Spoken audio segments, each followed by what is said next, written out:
deep in the night, your heart fills with dread. Probably a murderer who wants you dead. It could be a ghost, a demon, or worse. Perhaps you're the victim of a witch's curse. It's hopeless, you're doomed. You'd call a priest if you could. You'd rather just listen to Sinisterhood.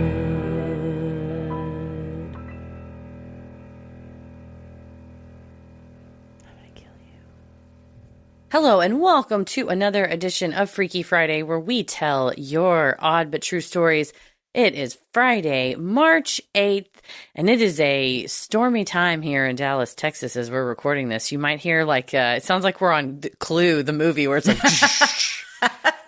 It's a very appropriate backdrop for our freaky stories. We've got our own soundtrack tonight. Yes, thank you, Nature, for stepping in for the soundscape for us. We really appreciate that. Nature was like, it's Freaky Friday time. Hit the thunder. So the thunder hath been hit, which is appropriate for the lineup you've got for us today, because we got a possible cryptid. We have a very scary brush with true crime. Some possible paranormal activity. So it is it runs the gamut today, story sommelier. So thank you for your selections. Well, you're so very welcome. Thank you to everybody that sent them in. Well, this first one is, jaw-dropping. It will haunt my nightmares for sure. I mean, we've been holding this one for a while because it came with a disclaimer to read after a certain date because the trial for this case has since begun. So I've been sitting on this and now it's time. So it is a wild one, and brace yourselves. Well, I'm Christy. I'm Heather. And let's get freaky. This first one is from Megan, and it is called Tinder Terror / Lady Dahmer. My friend is a police officer and told me of a very strange call that he responded to. The call from dispatch came in on a deadline with a male and female voice in the background. Since those can often indicate very serious calls, such as kidnapping or domestic violence, the PD triangulated the call to a local apartment complex, and my friend and one other car were dispatched to the scene. Upon arrival, there was nothing amiss in this complex. Things seemed very usual for around 6 p.m. at night. My friend and his partner started knocking on doors to check if anyone had heard a disturbance. A while later, a naked, bloody man ran through the parking lot being chased by a female. My friend and his partner immediately responded.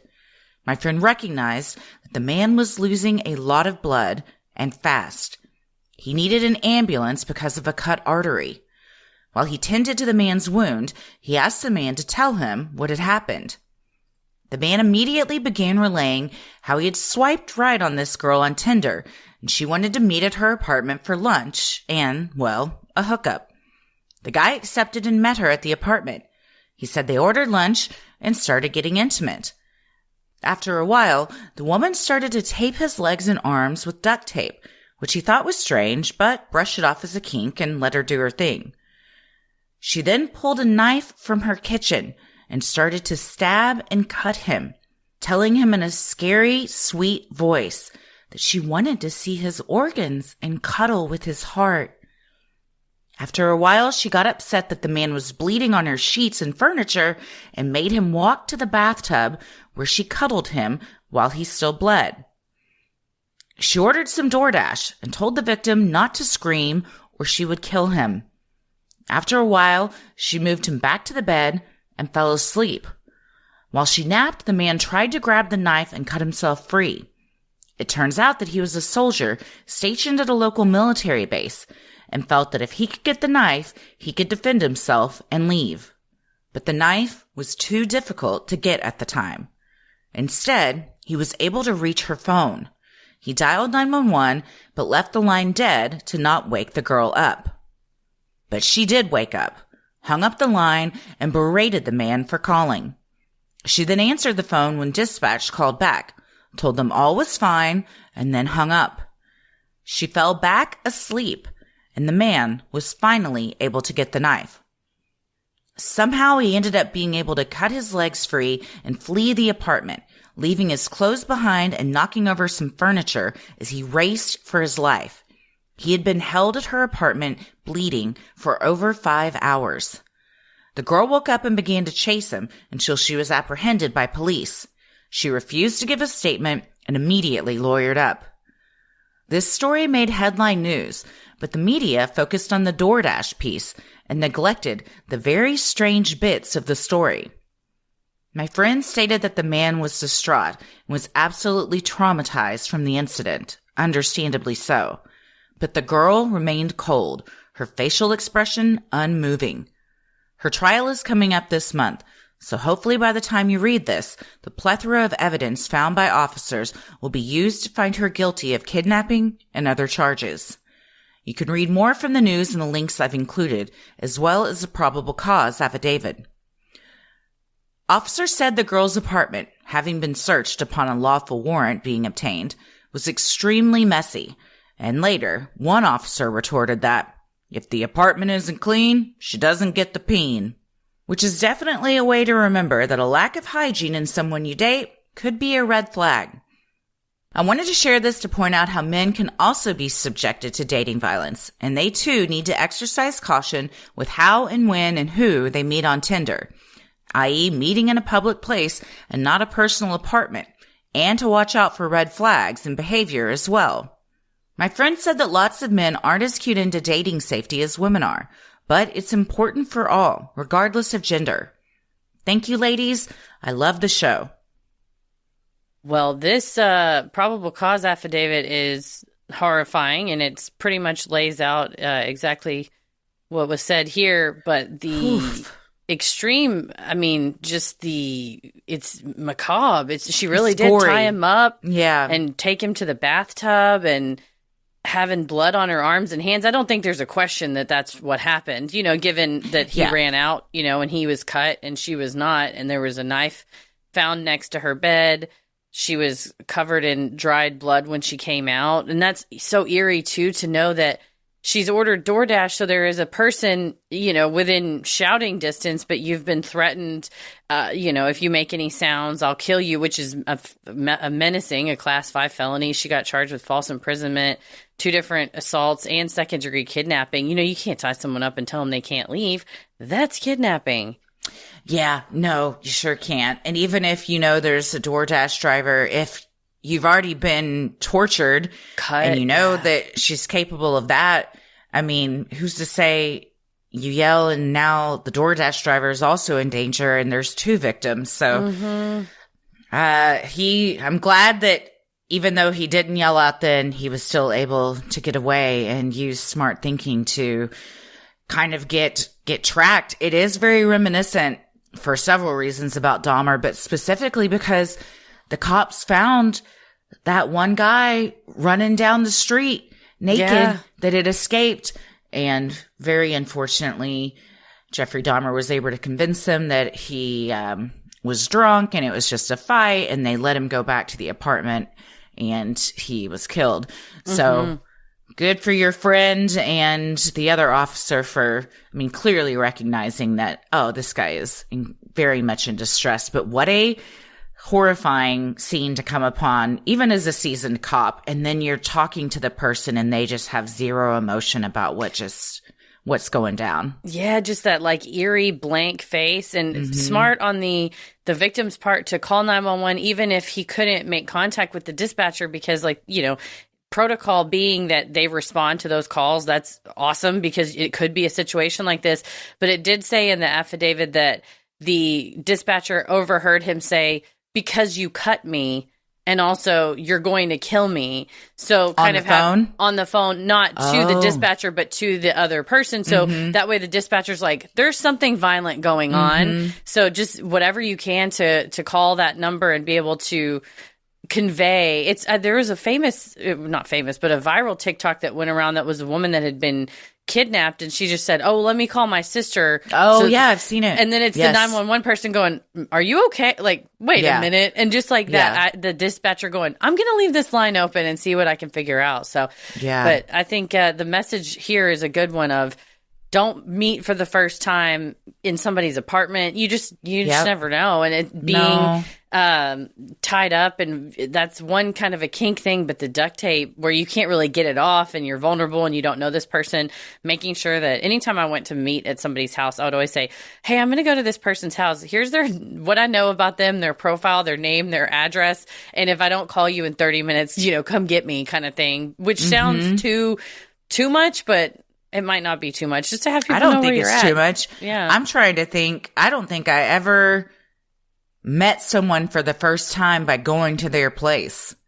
I have not, but I know people who have used dating apps, and it is prevalent to match on the app and then say, hey, come over and let's hook up. And I remember going, I'm like, the first time you met this guy was like going over and hooking up at his house. And my friend was like, yeah, I'm really lucky nothing happened. I'm like, well, I mean, I'm not saying I haven't met somebody for the first time that night hooked up, but it was like, oh, maybe you talked to him for a little bit at a bar or something. Still not smart. I still don't know that person. I mean, we all, I think, exercise more caution with these things now. Yeah, it's for sure. wild that I just clicked on some of these links and I didn't realize how young they were. She was 22 and he was 21. Yeah. Or reversed. No, wait, that is, yes. Yeah. He was 21, she was 22. Man. And he's not identified anywhere, which good for him, I guess. Yeah, I don't know that I would want especially if you're in the military. I don't know if you want that going around everywhere. So, important thing is at least he's alive, but what a traumatic thing you will have to definitely seek therapy for. And I'm glad he's alive and she was arrested, and it wasn't just like you said, the cops go, oh, well, it was we just had a disagreement, or she seemed, she wasn't freaking out, so we just let her go. It's like, no, you're going down. You can't tie someone up in your house. No, especially when there's like obvious stab wounds. So, no, fully going to trial and going away, hopefully. Yes, yeah, well, hopefully. Well, thank you so much for sending that in. Sinisterhood will be right back. Well, it is my favorite time of year, which is where I'm taking off my wintry pants, and I also mean my wintry fur pants. And by that, I mean shaving my legs and keeping them shaved with Athena Club razor. We've been in hibernation, but the weather is warm, which means we can't hide under our pants any longer. It's just simply too hot. So the best way to get our legs in tip-top shape is with Athena Club. Athena Club razor is an absolute steal. If you get the kit, it's just $10, and it comes with a beautifully made ergonomic handle and 2 super sharp razor heads that deliver an incredibly smooth shave every time. You won't believe it. You're going to get a game-changing magnetic hook in the razor kit for easy storage, which we both love. And that means no sitting your razor on the edge of the tub where it gets all goopy and gross and the blades are all nasty, or it falls on the ground in the middle of the night. That sticker sticks for real. Dude, that goop gets all over, and then it's sick. And then few things just immediately set me off more than when my razor falls onto the shower floor and the head pops off, and then I gotta go looking for it. Yes. But you got that magnetic shower hook storage. You just clunk it on up there. You don't have to worry about that. It's staying put. And don't forget the quality of the shave. Athena Club's razor glides effortlessly thanks to those 5 precision-engineered blades. The blades are perfectly spaced out to let the hair pass through, so every time you're shaving, there's less irritation, which is always a win in our book. And I don't think I've ever had a multitasking razor. I love them. I'm a multitasker. You're a multitasker. We love a multitasker. This one moisturizes while you shave with an avocado oil and hyaluronic acid serum. Plus, it has built-in skin guards to help prevent razor burn. You never have to worry about dull blades because you get refills sent on your schedule. Just choose how often you need fresh blades, and Athena Club will send them automatically with free shipping, so you always have the best blades for the best shave. All of that, the hyaluronic acid and the avocado oil are a game changer because it's a super sharp shave, so you know you're getting, like, it exfoliates, it feels like, and then you also get that, like, healing afterwards. I love them. Also, you got to get the cloud foam. If you want to up it even a step further, get that cloud shave foam. Put that on. Then with the Athena Club razor, It is a game changer. Yeah, no more razor bumps ever. You ready to upgrade your shaving experience? Switch to the best razor on the market and show your skin you care with Athena Club. Head over to athenaclub.com and try their award-winning razor and body products and get 20% off your purchase with code CREEPY at checkout. You can also find Athena Club razors at your local Target store. Trust us, you won't look back. Happy shaving! This next one is from Bella, and Bella writes, am I getting arrested or is this a scam call? Hello, ladies. Love you and love the pod. I first discovered your podcast during our 22-hour road trip from Seattle, Washington to Phoenix, Arizona. I fondly remember listening to the Kennedy curse episode while my husband and dog slept as I attempted to remain brave driving the U-Haul through windy Palm Springs late at night. I was listening to Freaky Friday episode 100 and was amazed at how similar my scam call experience was to A's. Heather said something about scammers finding new ways to trick people as technology advances, and I have to say, I almost fell victim to it. This was last spring, and I was working as a restaurant manager at a popular spot in my local downtown area. I had worked there for a couple of years at this point, and a part of my role was handling bad reviews and guest complaints. So when one of my hosts handed me the phone and said that the caller was asking for me specifically, I didn't think anything of it. I responded to reviews almost daily, leaving my name and work email as an option to contact. The man on the other end of the phone spoke very matter-of-fact as he verified it was me. He used my first and last name as well as my home address, stating he was from the local sheriff's department. My last name is rare and not American, and I have never met someone outside of my family who has it. Just a minor reason why I semi-believed what he had to say next. He told me that I had been summoned for jury duty, but had failed to show up. He went on to say that they had sent me notices about this issue, and someone from my address had signed off on receiving these letters. When I stammered that this was impossible, he again verified my address and included my husband's first and last name. We own the house together, but have different last names. This was my first red flag. Though he had all that information correct, the way we receive mail in our neighborhood is through a mailbox at our neighborhood park. Every house has an individual locked slot for their mail. There was no way anyone would have signed for anything. But as I was trying to figure out how that could have happened or how we could have missed such important letters, he started firmly telling me there was a warrant for my arrest unless I went to the courthouse and paid the large fine. If I remember correctly, it was somewhere around $1,500 to $2,000, which was not something I could easily obtain at that moment in time. Now, this would have been the biggest red flag of all, but one of my employees the week previous had left work early in a rush because of a similar situation. He had a bad speeding ticket, and his court dates were being sent to the wrong address, so his lawyer had called him to tell him he had even more fines he needed to pay or his license would be suspended because he had missed court dates. He had rushed out early to go to the courthouse to get it all figured out. I started thinking, maybe this is how things are done in Arizona? I wasn't even really listening to the sheriff on the phone anymore because I was logically trying to figure out what my next steps would be. Would they let me leave early? Could I borrow money from my mother-in-law? I was just trying to get off the phone, and this is when the sheriff started to get more agitated. Every time I asked a question, he would go from firm to authoritative. He would speak in a rushed tone when it was clear I was attempting to hang up. He got softer as he started to explain how I could wire the money or send it electronically on their website. He started listing off how to access both of these options.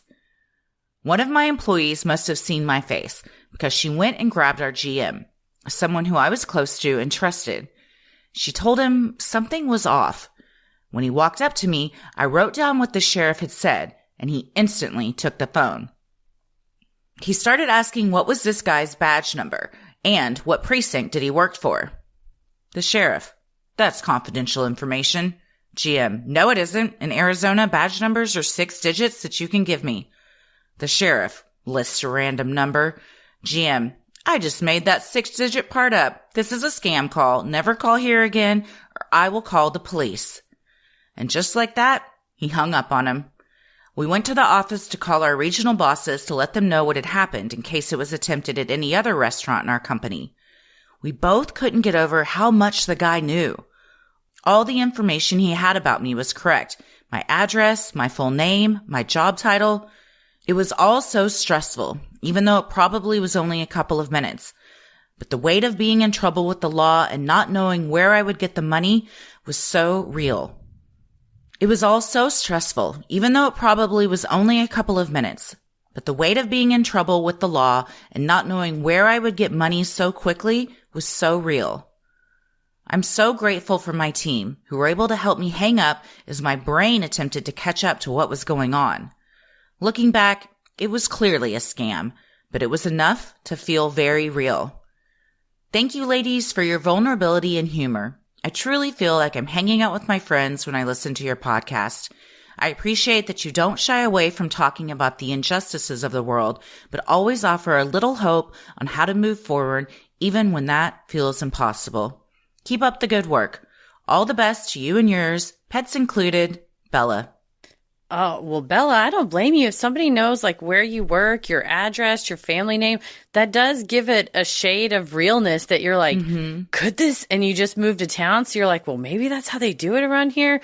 But as a PSA, they will never call you and try to get money from you. I mean, if they do, it's not like immediately wire this to me or anything, especially not over jury duty. And now as we're getting into tax season, that's the thing is like, do not ever think that the IRS is calling you on the phone, because that is ramping back up right now of being like, you haven't filed your return yet. You're late. Go ahead. You have to give me your social right now over the phone. There's also been a lot of credit card scams going around. I've seen on TikTok people saying like, it felt so real. And as employees of all these companies, do not feel bad if you go, I'm actually not comfortable with that. I'm going to hang up and call back. Can you give me like a case number? And then you hang up, go to like bankofamerica.com or discovercard.com and call the number directly. You're not going to hurt anybody's feelings. And if they are like, no, ma'am, you cannot hang up, then that's a scammer. That's actually not, that's not Discover Card, or that's not Bank of America card. No, and also if they want you that bad and they know where you work and you live, then they'll just come arrest you. Yeah, like, exactly. They're not, they have other ways of getting you if they really, if it's that true. So good for your coworker for recognizing something was wrong, and even better for your GM. Like, gotcha, bitch. Yeah, we don't have 6-digit badge number here, but it's that. I love those tricks. They get away with it. The scammers do, because they speak with confidence and authority. Throw that right back at them. Yep, give it right back to him. I saw one of the newscaster ladies I follow on TikTok. She had a scammer on the line, and he was like, "Go ahead and give me your number." It was like a card number, and she's like, 3, and he's like, "Yeah," and she goes, 2, 1, and we're live here on television with a scammer on the call. We've got the FBI as well, and of course they like immediately hung up. But the way she I love when they flip to that news anchor voice. But because John Oliver, also the scammer's like, God damn it, I thought I had him. But John Oliver just did a special, like a long piece on. That's like how I get my news. Pretty much is just from John Oliver. He's great. I have him deliver all the news. Pretty much. If it's like, I wonder what Heather thinks on a topic. 99.9% of the time, it's whatever John Oliver thinks. So I'm always like, yes, that is correct. That is, especially when I watch law stuff and I'm like, I want to see if you're really right. But they had the whole thing about these like of course I forget the name of it, but it's something to have to do with slaughtering pigs. But it's not. It's just that they work on these targets to get them to then turn over large quantities of money. And he kind of went into the like underlying mechanisms behind the scam and how prevalent they are, and how people are losing $10,000, $20,000, $30,000 on them, and just how then on the other end, a lot of times the scammers are trafficked people that don't even want to be doing the scams, but they're forced to like work in these horrible conditions and can't get away. They thought they were going to go to do a job, and then they get I'm going to go work a construction job, and you get whisked away to a call center that's like, we're not going to let you leave. We'll kill you if you leave, because it's a large, they said it was former casino organizations that ran casinos, but during the pandemic, they saw a drop in revenue because people weren't coming in person to the casinos. They reallocated their efforts to scamming over the phone to make money. Well, if people aren't going to come to you and give you their money, then you got to go hunt them down and scam them. Yeah, call them on the phone. I love gambling. Yeah. But the house always wins, and they're designed for you not to win a ton of money. Does lightning strike? And you do? Absolutely. Most of the time, will you? No, unless you can walk away. So just know that. That's why you got to do the envelope method. It's just my PSA. The envelope method is you bring your gambling money in one envelope and then you put your winnings in the other one, and you don't dip into the winnings to keep it's gambling. Too hard for me. I know. It's if I am up and I feel like I'm hot and I'm having fun, I can't not dip into the other envelope. Have we been to a casino together? I don't think we have. That's going to be a new rite of passage. Yeah, it will. Yes. I'm a slot baby. I love a blackjack. Oh, I like blackjack. Especially if you've got like a group where it's most of the people you know at the table, and then you get a good dealer. It's a good one. Have I ever won a lot of money? Absolutely not. Never. Because I get cocky and I don't walk away in time. You're like, hit me again. But at least they're like, ma'am, you owe us thousands. Do it.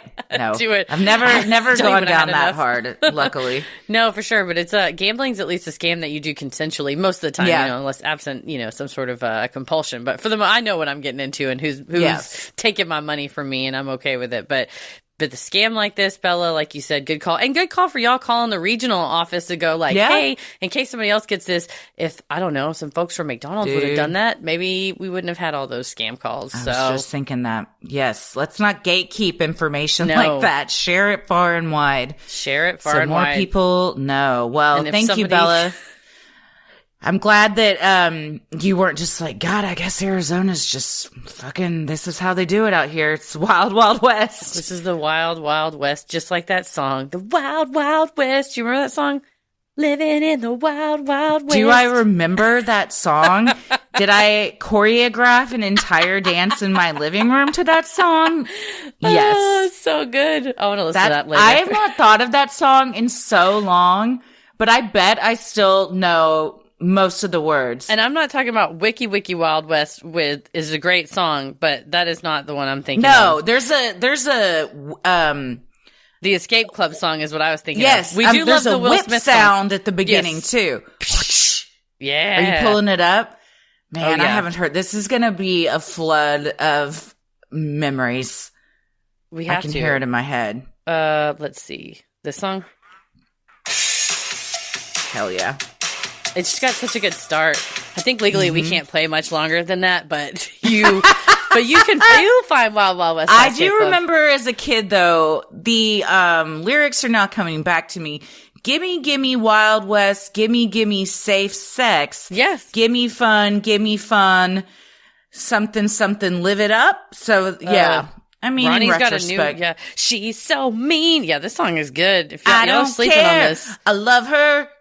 Eyes and her wild, wild hair. Is that the word? Yeah. Dance to the beat that she likes best. Headed for the 90s.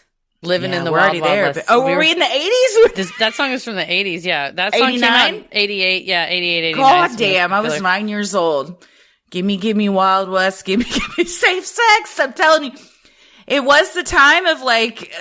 HIV was like really becoming on the scene. So a lot of songs had that message back then. Give me love, give me time to live it up. It's what we all want. And Escape Club was there to give us those lyrics. I'm even before Will Smith. To that as soon as we stop recording is on the way to your house to do the live Q&A. I'm going to listen to that. It's going to be so fun. If you're listening to this, you will be listening to this on Friday. You can watch the replay of the live Q&A. Well, we will probably listen to that song as well.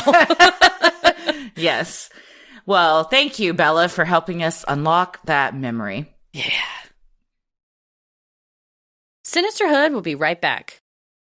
I recently wore my Quince sweater to a party, and several different people were like, "Oh, you look great." And I was like, "I'm literally just wearing I thought the other day you showed up and I go, "Where'd you get this from?" And you were like, "This is my Quince sweater." And I said, "Well, it looks fantastic." I had some jeans on. I had a cute tee, and then I threw my cardigan over it. It elevated my whole outfit, and I looked very snazzy with very little effort, and it was not expensive, which is why I love it. That's what we love.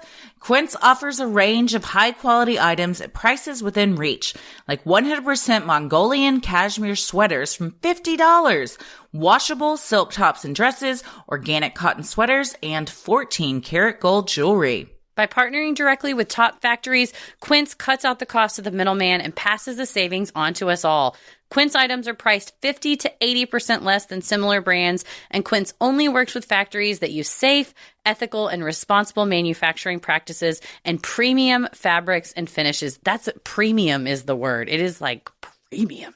Yeah, very soft, looks very luxe, and you feel like, you know, elevated. When we're dressed, when you feel good, when you feel like you look good, then you just present yourself in a more confident manner, which Truly. We always love.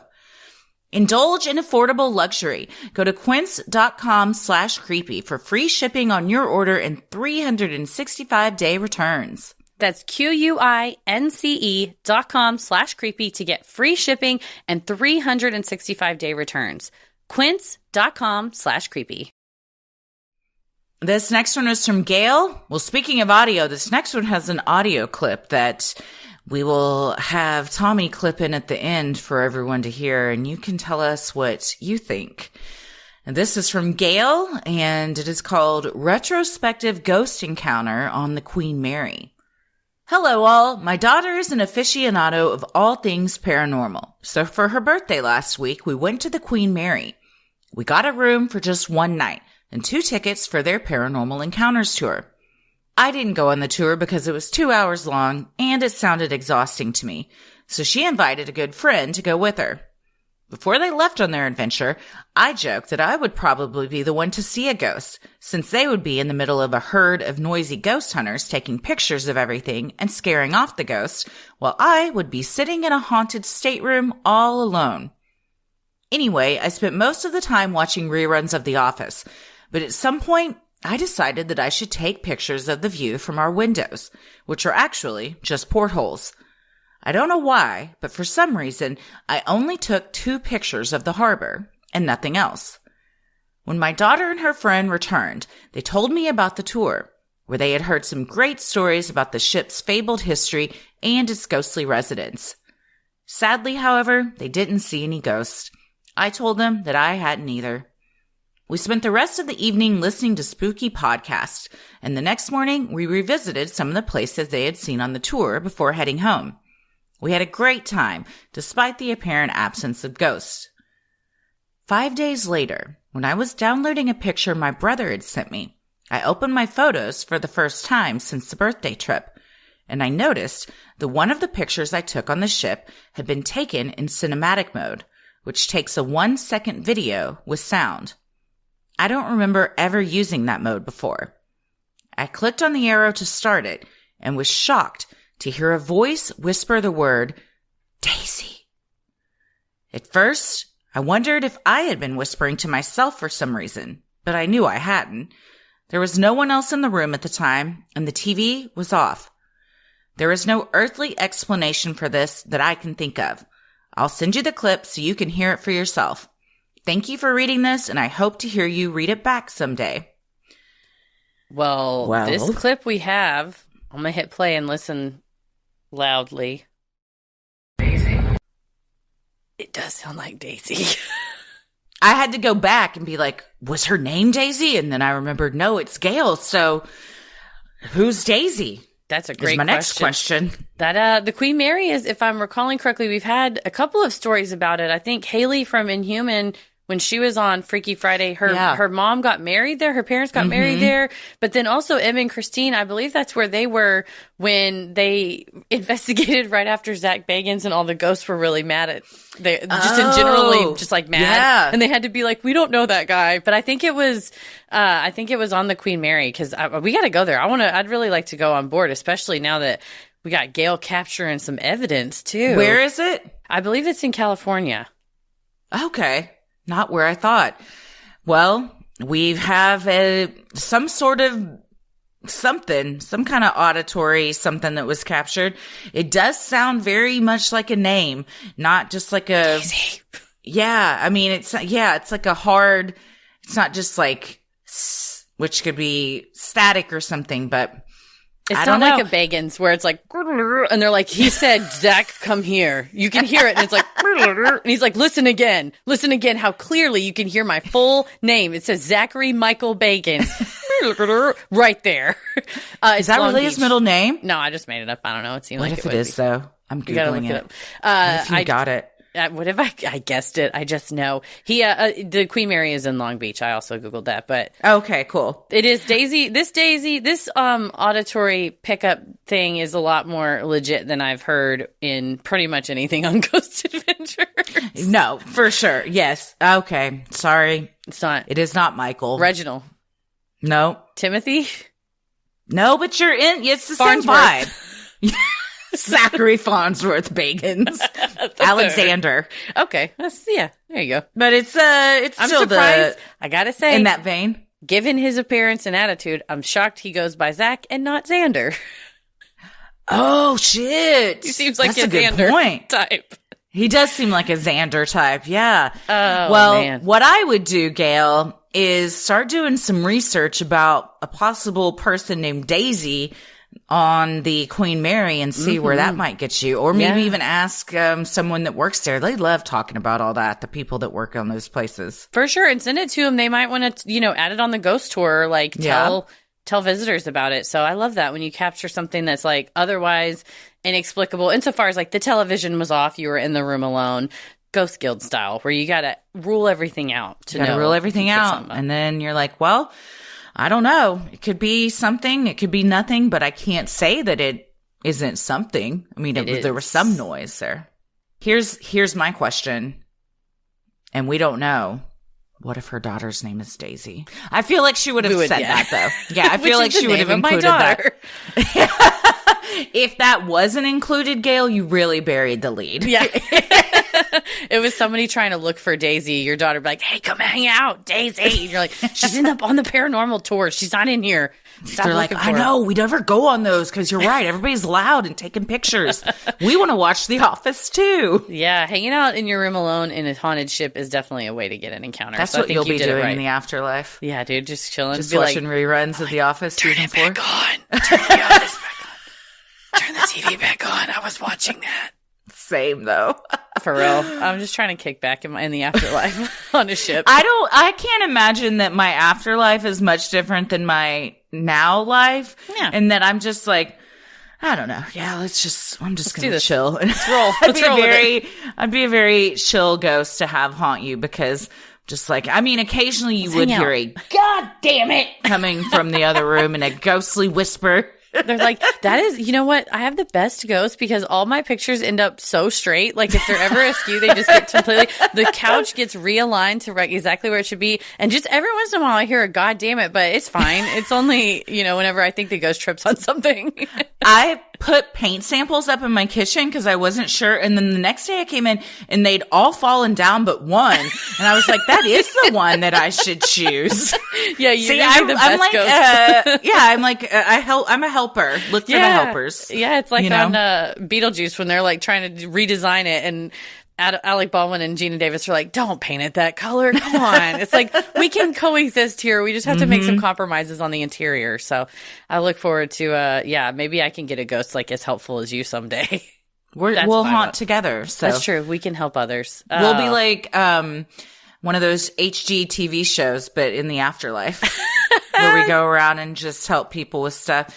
And, it's called Scream or Scram. And if you, you either scream because you love it or you scram because you leave and you hate it, that's okay. We'll get a new contestant next week. No worries. There's always somebody to scream on Scream or Scram.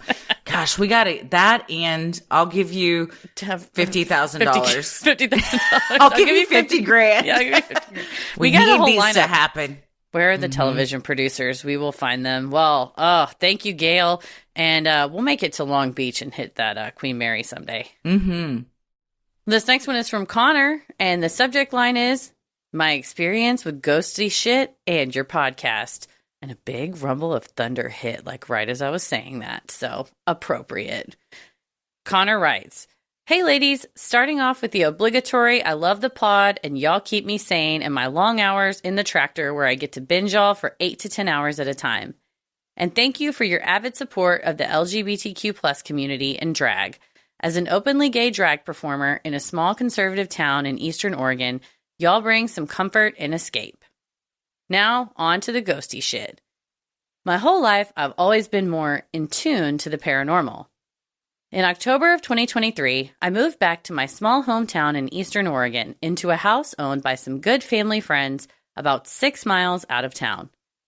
My first few weeks in the house, living alone at the time, were met with doors opening, disembodied voices, and things moving across the table, seemingly on their own. As time went on, I was able to communicate with whomever was living in my house with me and came to the conclusion that it was the elderly lady who lived there before me and passed a couple years ago. Since then, she still makes herself known and hangs around, but it isn't as prevalent as she was when I first moved in. With my job, I get to travel all around the county farming.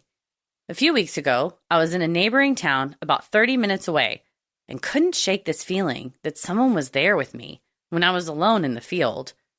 Upon further research, there was a young girl and an older man that had died in the 70s while a house was being built. Throughout the next couple weeks, I couldn't shake that feeling that something was around and was getting increasingly upset.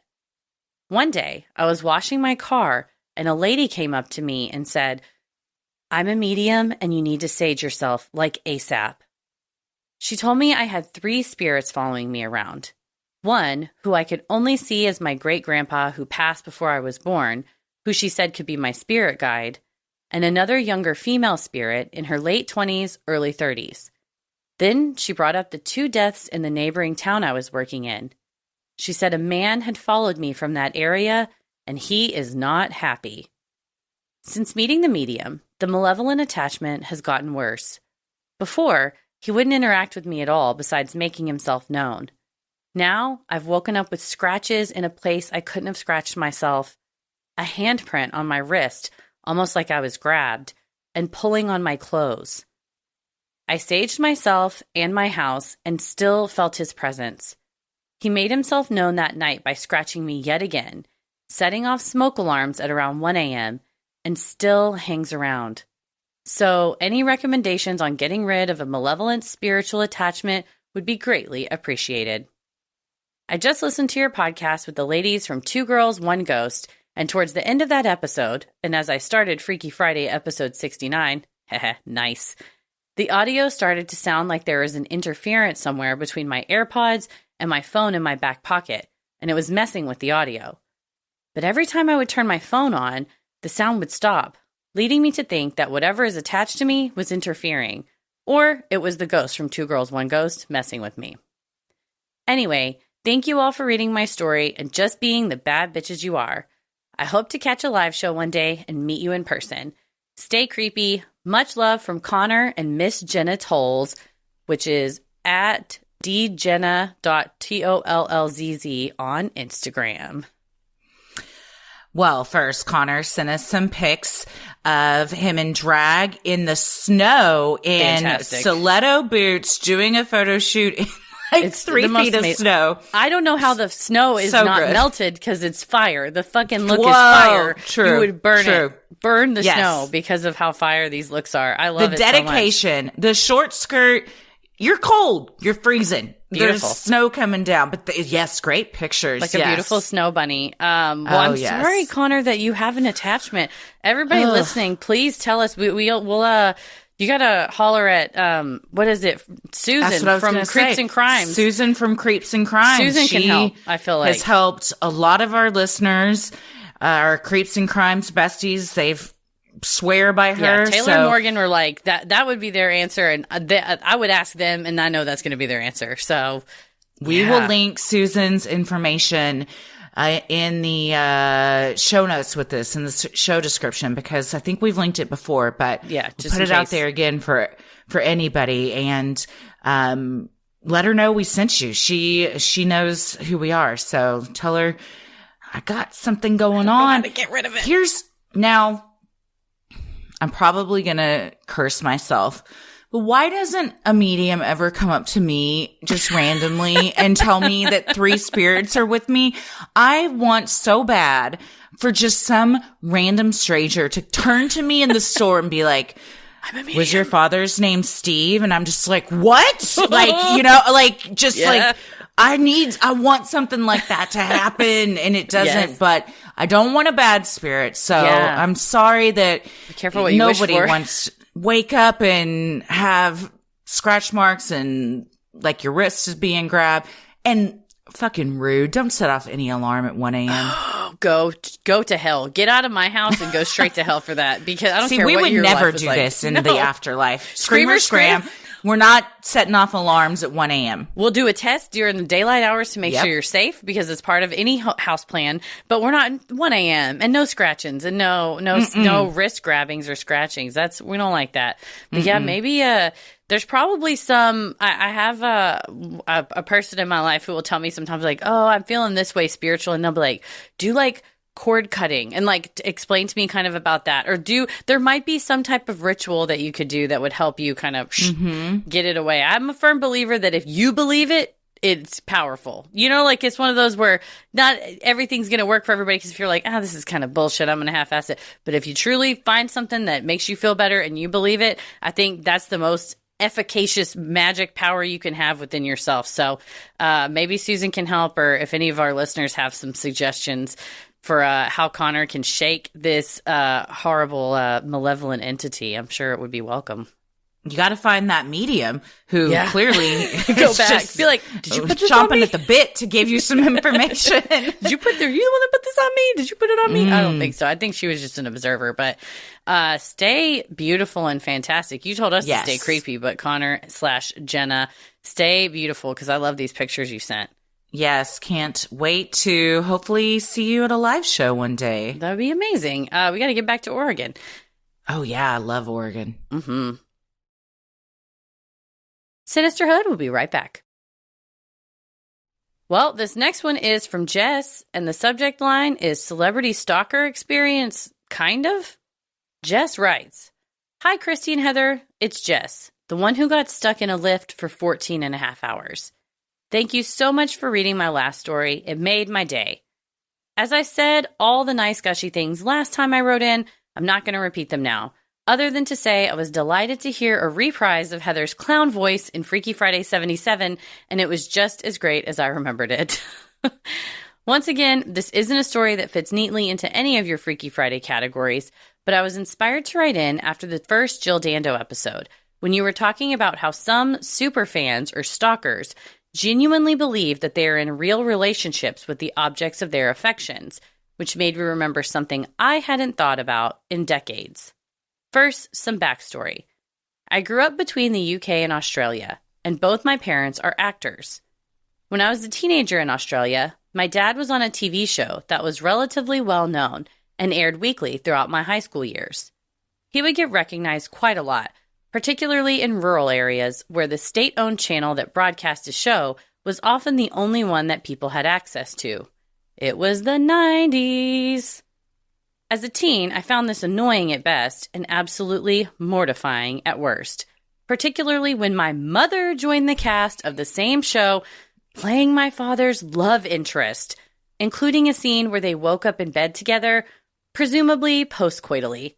Can you imagine the sheer blood-curdling horror of being a 15-year-old girl whose parents are basically banging on national television? It's 30 years later, and I'm blushing just typing this. Backstory over. Prior to his stint as a TV doctor, my dad was in quite a lot of films in the 50s and 60s. And trust me, I know how gross this is going to sound. Back in the day, he was a stone-cold fox. I will attach photographic evidence. In my defense, he was 50 when I was born and looked quite different. So looking at pictures of him when he was young is like looking at a totally different person. Ever so often, when I was growing up, he would get fan mail from people who mostly knew him from his old films, and still does, even today at the age of 95. When I was 15 or 16, my dad got a letter that was a bit different. 30 years on, I still have such clear memories of what this letter looked like. Expensive recycled paper, the kind with bits of leaves and flowers in it, scented with perfume and written in beautiful calligraphy in violet ink. I remember it being incredibly long, around 15 pages, though this may be an exaggeration, and all in German. My dad doesn't speak a word of German, but at the time, I was studying German at school, so he gave the letter to me to look at. I could make out enough to know that this letter was incredibly weird, but not enough to really understand it, So I took it to school to show my German teacher. In case it's not clear, as a family, we're not very good at boundaries. Anyway, it transpired that the woman who had written the letter was absolutely obsessed with my father, based on having seen some of his old films. I can't remember all the details, but the letter set out an incredibly elaborate fantasy world in which this woman and my father were soulmates, meant to be together, and in fact, in some way in her mind, they already were together. Obviously, this was extremely strange for me to read. This was my dad, a man who was then in his mid-60s, but I remember feeling terribly sorry for the woman, who was very clearly unwell. She had enclosed some photographs of herself, and I remember her being very young, maybe mid to late 20s, and really beautiful. To this day, I have no idea what could have triggered this obsession for her. It seems such an odd one for her to have. I don't think we ever felt at all threatened. She was in Germany and we were in Australia, and the situation was more sad than anything else. So I reported the contents of the letter back to my dad, and he wasn't sure what to do. It didn't seem right to just ignore her completely. Like I said, at the time he was playing a TV doctor, so he had access to a load of medical professionals who were advisors on the show, including a psychiatrist. In the end, he showed the letter to the psychiatrist, who advised my dad to write a response as if it was coming from his agent, thanking the woman for her kind letter and gently explaining that the object of her affections was a 65-year-old man who was married with 3 children and definitely not her soulmate. I'm not sure how good or right this advice is, or whether the same advice would be given now, but that's what my dad did, and he never heard from her again. Thinking about it now, I can't help wondering what happened to her, whether she got the help she clearly needed, or whether her obsession just found a new target. There's no way I'll ever know. And then we got a picture of a stone cold fox. Respectfully. Respectfully. Jess. Holy shit. Hello. Yeah. Also, way to pick a shirtless picture with some like back muscles showing. Nice. Oh, nice. Yeah. Nice. It's weird for me to know that the person that I'm looking at in this picture is now 95, but being like, nice. Yeah. And then thinking, this is a 95-year-old man. Isn't that so? I was thinking about that. Somebody just, I need to send it to you because I know you also love Justin Bateman. But they've been doing these things on TikTok where they'll play like clips of celebrities that have been famous for a really long time, like from when they were like their initial appearance, like as many once a year until they get older. And like Jason Bateman still can get it. I think he's in his prime, if I may say so. He's gotten better looking as he's aged. So handsome with age. But it's so cool to like look at the pictures and be like, all of us, and it seems the times that are just right before and right after where we're at currently, it all seems sort of relatively like we're the same, but we live so many different lives. And like you and I, between going through your diaries one night and going through my old Facebook another night, being like, I've been so many different people. And now he's a 95-year-old, grandpappy. But at one of his fan roles, letters though. Hell yeah, he is. But it's like, at one time in your life, you were this other person, and you are, on the one hand, you're still the same, but on the other hand, you're different. I don't know. It's just like fascinating. No, so I get it. I get it. Like with being like, listen, my dad used to be hot. He's a hot TV doctor. No one is going to look at this picture and say objectively. Otherwise. Yeah, objectively, he's very Objectively, he's a very good looking man. And, the fact that at 95, he's still getting fan mail, that shows you he was the crush for a lot of people. It meant something to somebody, yeah. I feel just like you were so mature emotionally for your age at that time to recognize this woman is unwell instead of just gawking at it like some teenagers might, Yeah, to look on it with empathy and being like, oh, that's quite sad. Like she's, she's in love with, honestly too, when you're an actor, there's like the you that's at home with your family. And there's this like TV character that everybody's like, Steve Carell is not Michael Scott, but we all love Michael Scott as its own entity. And then Steve Carell is a person that, an actor that we support his work and we like him and everything. But it's fascinating that this woman was very clearly fixated on this like cinematic version of Jess's dad and not the reality of like, I'm just trying to raise my kids in Australia. Like, what? I don't speak German. I'm sorry. What a flex, though, that I guess can be embarrassing for kids. It never occurred to me that if you're a teenager and both of your parents are actors and they're on TV and like pretty well known, that you'd be like, oh, I can't believe they wrote that scene in where y'all were supposed to have just had sex and now I gotta go to school. I'm like, is this how Ella's gonna feel one day? Feel like She's my like, mom talks about crazy stuff. So my teacher told me that she listened to your podcast and I didn't know you say finger bang as much as you do. And then I have to own it, and I gotta sit down, and we gotta have some talks. You're like, I'm sorry, kiddo. I didn't think about that. No, but I think that is different, though, to have to watch. Even if it's not embarrassing that other people are seeing it, you're like, I'm glad that my parents had sex to have me, but I'm not trying to, like, think about that ever. No, and I'm not trying ever. to see it. And it's very realistic because y'all are really married. So yeah. I'm good. Yeah. I wonder, if other celebrity kids are like, God, mom and dad, that's so embarrassing. Ben Affleck and Jennifer Lopez's kids are like, we watched Geely and it was embarrassing.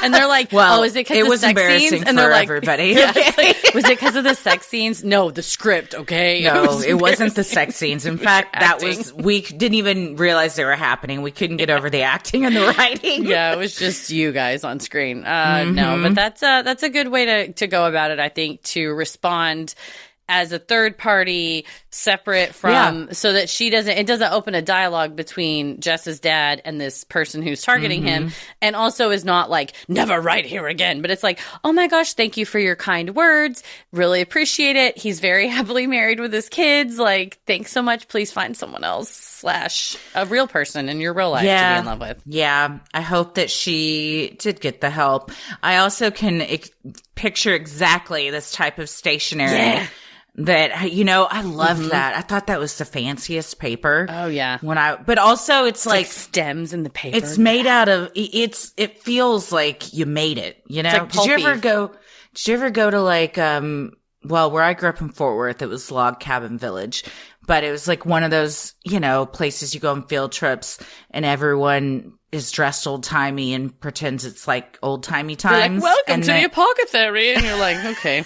Yeah, and somebody's churning butter, and then I remember one of them taught us how to make paper. You got something and mashed it up with something, and then you smashed it and let it dry. And that's why I wouldn't have survived back then, because I really skimmed over those directions. You're like, you smash something up, lay it out, yada, yada, yada. You have paper. And it's like, what were you supposed to smash? Great question. I don't know. Don't remember that maybe part. It was a tree. You smush a tree, and then you dry it, and it becomes paper. And I think that's how it works. I saw a lady on TikTok who was doing kind of a satire of like trad wives, and she was like, my kids wanted to color, and so I made some homemade paper, and so it was like very extra. But it's just cool to see like the process of it, of like, smashing the pulp out and leaving it out. But I think that type of paper was always like high. You would get it at a fancy paper store like Michael's in the craft section, and it was like $1.50 a page, or like 75 cents a page, and it was like, oh, that's the high and quality 15 shit. Of those, dude, not cheap, and postage from Germany to Australia, plus a quill. She had to get a quill pin to do her calligraphy. She had to learn calligraphy. Yeah, she was dedicated. She went through a lot. So I only hope the best for Dr. McSteamy or whoever this was. Man, yeah, I feel like. He's McSteamy. He's not McDreamy. He's McSteamy. He's McSteamy. Yeah. Well, the OG, the original Dr. McSteamy, please just send your father our regards. Yes, please do. And please tell him, even though he is 95, that he could get it. Yeah, for sure. Back in the day, and probably still can. That swag don't quit. The swag don't have an age. Swag doesn't age out. Swag stays with you. You might age visually, but your swag... That's in you. That's like innate. Yeah, the swag can climb, for sure. Well, thank you, Jess. Sinisterhood will be right back. Well, this very final one is from Bethany, and the subject line, I'm so excited. It's werewolves. This is gotta be made into a song. Like a bluegrass country song, kind of. The subject line is Werewolves of Kentucky. And Bethany writes, hi, y'all. I want to first say how much I look forward to hearing your lovely voices each and every week. I'll keep the accolades short, but just know how much you mean to this community of listeners and how badass both of y'all are. Thank you for all that you do. Okay, let's get into it. This story is actually something that happened to my dad and stepmom, but it's too good not to send your way. To give you all a little background on where my family is from, we hail from a community about 30 minutes northeast of Louisville, Kentucky. Much of the county is pretty rural still. Imagine 2-lane country roads, winding turns through bluegrass fields, horse farms and tobacco barns that dot the landscape in ridges, and bluffs that rise up along the Ohio River. A truly beautiful and magnificent corner of the U.S. But in such beauty, there may just be a beast lurking in those hills. This incident takes place in September of 2008, a few days into a massive power outage that was caused by Hurricane Ike. Yes, I said hurricane. Despite being landlocked, we do occasionally get those passing through here in Kentucky. My parents were living in a small subdivision at the time, but the area was still not well developed, and it was about a 10-minute drive to the main town. After the storm passed, they decided to get out of the house in the daylight and take a slow drive to gawk at the damage in the area. They headed out on a narrow country road nearby their home. On this road, there's a large white farmhouse up on a ridge. Their attention was directed toward the outbuildings of that farm as they scanned for downed trees and such. Something in motion caught their eyes about 100 yards away. It seemed to come from behind one of the outbuildings, move across the field parallel to them, and finally out of their view. They both fell silent as their minds struggled to make sense of what they were seeing. My stepmom did a slow turn toward my dad, and they both said something like, "Did you see that? What the hell was that?" Neither of them knew exactly what it was they had just witnessed, but here are the facts on which they agree. It was black, large, and tailless. It was running with purpose at tremendous speed, a speed few animals could match. Its profile didn't match up with anything usual, such as a dog, coyote, wolf, bearcat, or an exotic pet or farm animal. Its gait resembled a running gorilla or baboon, low slung in the back, higher, bulky, and powerful in the front. My parents are pretty scientific in their attitude towards such things. The rational explanation and possible candidate would be an injured or sick animal, but even that leaves a bunch of things unexplained. Both of my parents agree that the best description of what they saw came from their memories of stories about werewolves, except with no tail. So, what do you guys think? Is there a werewolf lurking in the hills of Kentucky? Maybe. But you better believe every time I drive those roads, my eyes stay peeled for any strange and unusual creatures that may appear at any moment. Thanks so much for taking the time to read this story. Hopefully we can get you guys to visit Louisville on one of your tours. We'd love to have you. Come drink some bourbon with me and I can tell you some tales about the Pope Lick Monster, aka the Goat Man, another excellent cryptid that we have hanging around these parts. The tailless Kentucky werewolf. Goddamn werewolf. I mean, that's wild that it's bipedal, running kind of in like bulky at the top and like running parallel. That's not the kind of thing you shine your lights purpose. On. With purpose. It was like Forrest Gump, just straight line. It had line. Somewhere to be. It had somewhere I'm be. Late. If it isn't a werewolf, what's the next scenario? Because I was like, and this is probably not at all true because I think it would have been in the news, but what if a gorilla escaped from the zoo because of the hurricane and it's just trying to get back to the zoo? But a gorilla in the wild, I think that is even more terrifying than a werewolf. Yeah, I would take werewolf over gorilla because it's like werewolf, there's a whole silver bullet, plus you just have to wait for the moon kind of thing. Mm-hmm. A gorilla is like, that thing is in distress. Somebody go save it. Help it.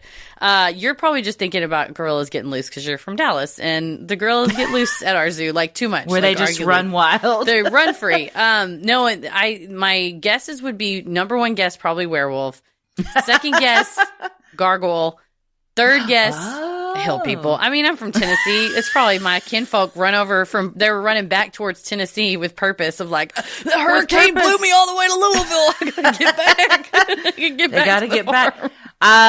Do gargoyles have wings? The only reason why I said gargoyle is because I learned on the Zach Bagans Netherworld show episode of the Paris Catacombs, Father Stephen, the real life vampire, him and Zach Bagans were saying that they thought all the stories about gargoyles were really stories about werewolves, and it was the same creature. So I feel like if they know, the real life vampire knows better than me. Like, what do I know? What did I hear about a gargoyle recently? It's you on that gargoyle algorithm? Yeah. I got people that talk to me about gargoyles. My phone's right here. I'm like, gargoyle. I hope it comes up in my algorithm now. I just said it because you know them. They're listening all the time. I think that it's like a gargoyle. The term gargoyle actually, specifically refers to the statues on the side of the building. If it's a fountain.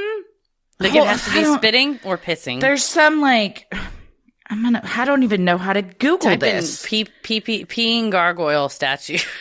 Been out of their mouth. Why did you go pee? I said what is a gargoyle's purpose? Well, they ward off evil spirits. Guarding the buildings they occupy and protecting those. Okay, a gargoyle is a decorated water spout that projects from a roof and carries rainwater away from the walls of a building. I'm going to send you this gargoyle picture because I'm going to buy it and put it in my yard, and I just need you to know when you come over that you might see it. It is it's only $192, so I feel like it's worth every penny of it. It's so good. Look at it. It's thinking. It's so good. It says gargoyle thinker. It's muscular. It says sitting on his pedestal, Socrates can ponder the meaning of life or his next victim from your front porch, back patio, or a garden bed full of flowers.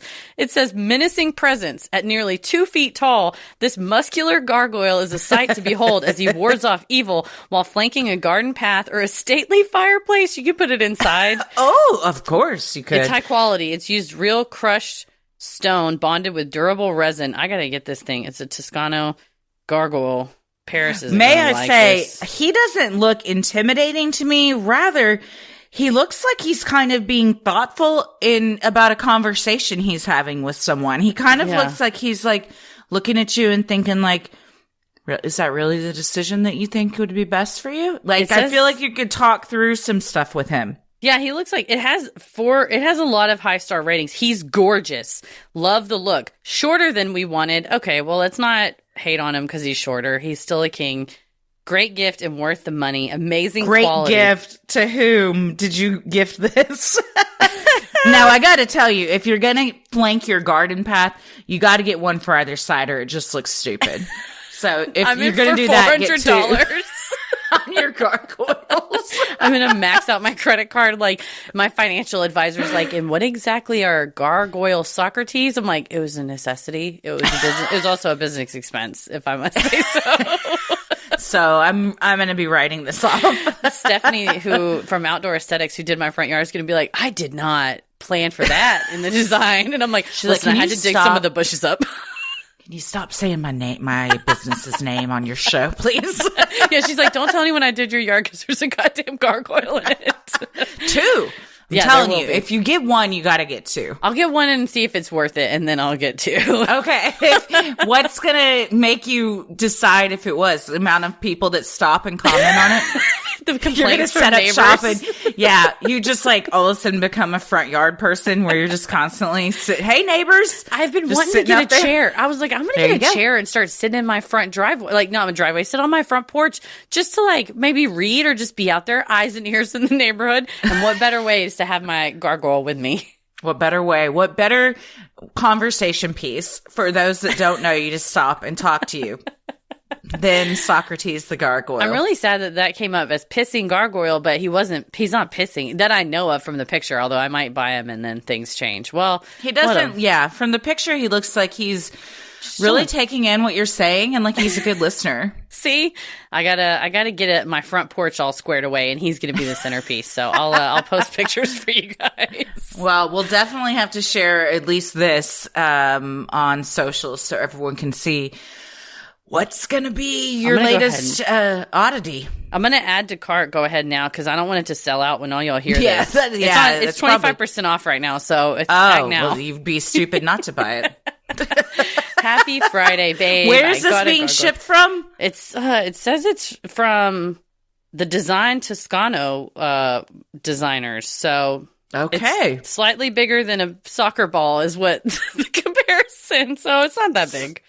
2 feet? What kind of soccer ball are these people using? That's not how big a fucking soccer ball is. It's like a large beach ball. And even at that, I think this thing would be bigger than that.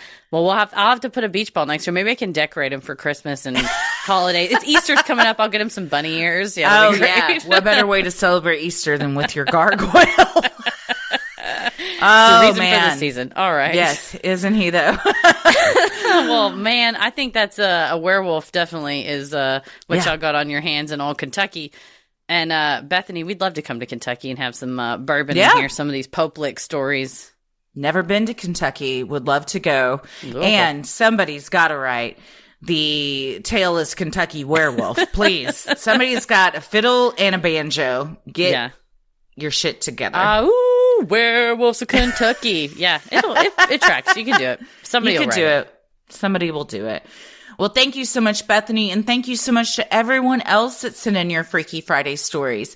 If you have an odd but true story, maybe you've encountered Bigfoot, you've seen a UFO, you had a brush with true crime, or you felt the presence of an otherworldly being, send them in at sinisterhood.com/Freaky Friday.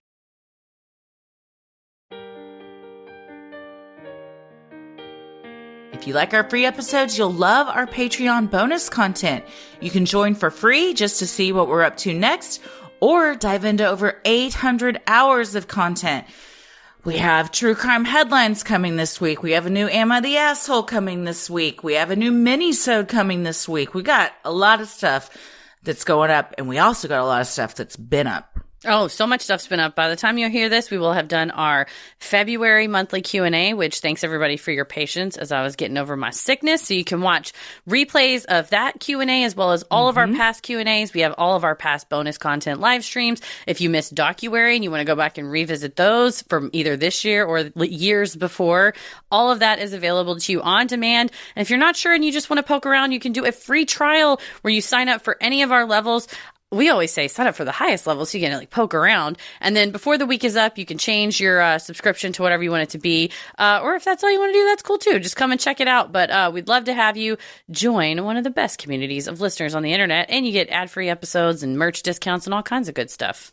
Monthly live streams, weekly audio content. There's all sorts of stuff that you can get from joining over there. And we're going to be going back on tour soon, and patrons get first dibs on tickets and VIP tickets, which always sell out. So that's another perk to being over there too. That's right. First dibs. You can head over to sinisterhood.com and click shop on the top banner to check out merch like t-shirts, mugs, totes, stickers, and even clothes for your kiddos.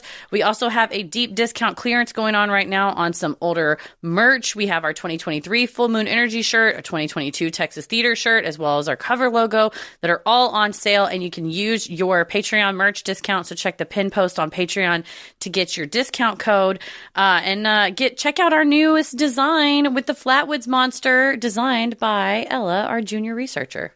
I love it so much. It's so, so cute. While you're on our website, you can also review the show, follow us on socials, and check out the episode description. You'll also find fun things like topic-based playlists and links to live show tickets. You can follow us on Instagram and Threads at Sinisterhood Pod and like us on Facebook at Sinisterhood. Check out full video versions of the show on YouTube. They drop early and ad-free on Patreon, but they're also on our YouTube channel along with some other fun clips. We have shorter clips over on TikTok at Sinisterhood Podcast on both, and find us on Cameo for our custom video shout out. So if you want us to say happy birthday, happy anniversary, congrats, it's about to be graduation season in a couple weeks, couple months, anything like that, we love to deliver happy messages and happy greetings for you, or pep talks. We do those as well. Congrats on your wedding day. Any kind of a message from us, or we get the gargoyle involved once he gets here. Jesus. McGruff the crime dog, anything that we have in the studio, we would love to include in the video. So go to cameo.com and order your custom video shout out. And where can the lovely people find you on the internet? I am on Instagram and Threads at Christy M. Wallace and TikTok at Christy or GTFO. Heather? I'm pretty much everywhere at Heather versus the world. As always, the devil and the gargoyle rules the airwaves. Keep it creepy. Oh, keep it creepy.